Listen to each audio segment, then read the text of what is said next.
Elyria City School District has a storied history, generations old. The first schools in Elyria were log buildings until the first tax-supported schoolhouse was built in 1827. It was called the Yellow Schoolhouse, and it was on Court Street. Heman Ely, Elyria's founder, donated the land and at his own expense built a second story for the community use. Through the 19th and 20th centuries, Elyria continued on a path of building schools to house its growing population of kids.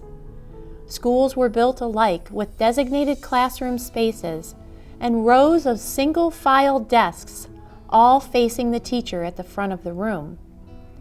Times changed, families became smaller, and they had options for relocating. The number of kids attending school dropped too, and Elyria City School District adjusted throughout the years, closing and combining schools.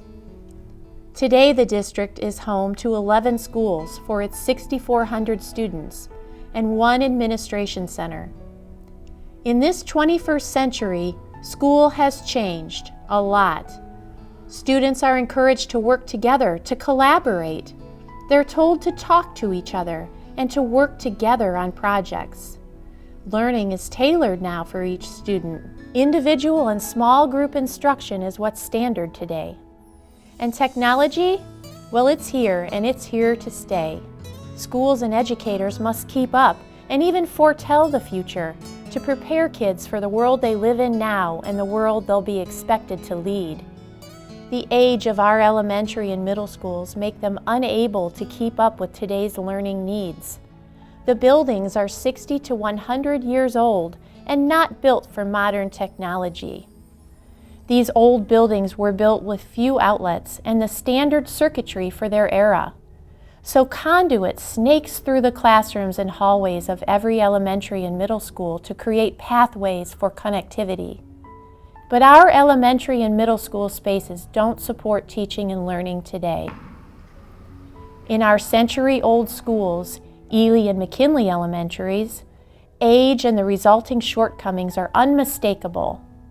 Steps at every level that are out of compliance and make it impossible for anyone with a physical disability to enter and navigate the building.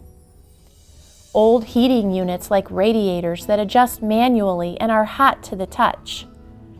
In the heat of May through September, the multi-level buildings are sweltering. Spring rains and heavy melting snow wreak havoc on the old structures. Water runs through the roof and into the ceilings and classrooms below, or up from the ground, pooling in the basement level. In the classrooms, collaboration and customized learning is a challenge because spaces are cramped. Teachers and principals are inventive, and they turn old showers and broom closets into quaint spaces for learning, but along the walls and ceilings, the building's shortcomings are ever present. To gain extra space for small groups or to hold confidential meetings, they carve out space in the hallways or in nooks of offices or classrooms or spaces that are already in use. Traveling through Ely to the basement, it's as though time stands still. 3 mammoth boilers that are decades old work hard to fire water and produce heat for the building. The concrete floor peels and crumbles from water runoff and pooling. In heavy rains or melting snow, a water path emerges from the foundation walls across the floor and to the drain. An old industrial-size air handler shares space in the basement and cranks fresh air to Ely's gymnasium. It makes so much noise, conversation next to it is nearly impossible. The elementary and middle school buildings across the district tell the same stories in varying degrees. Cramped spaces, inefficient technology, and failing infrastructure. Elyria High School is new, and the test scores are improving.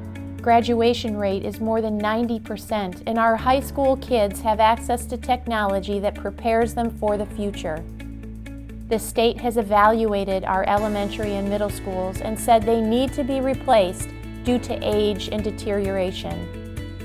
The state has pledged $80 million or 67% of the cost to rebuild elementary and middle schools in Elyria.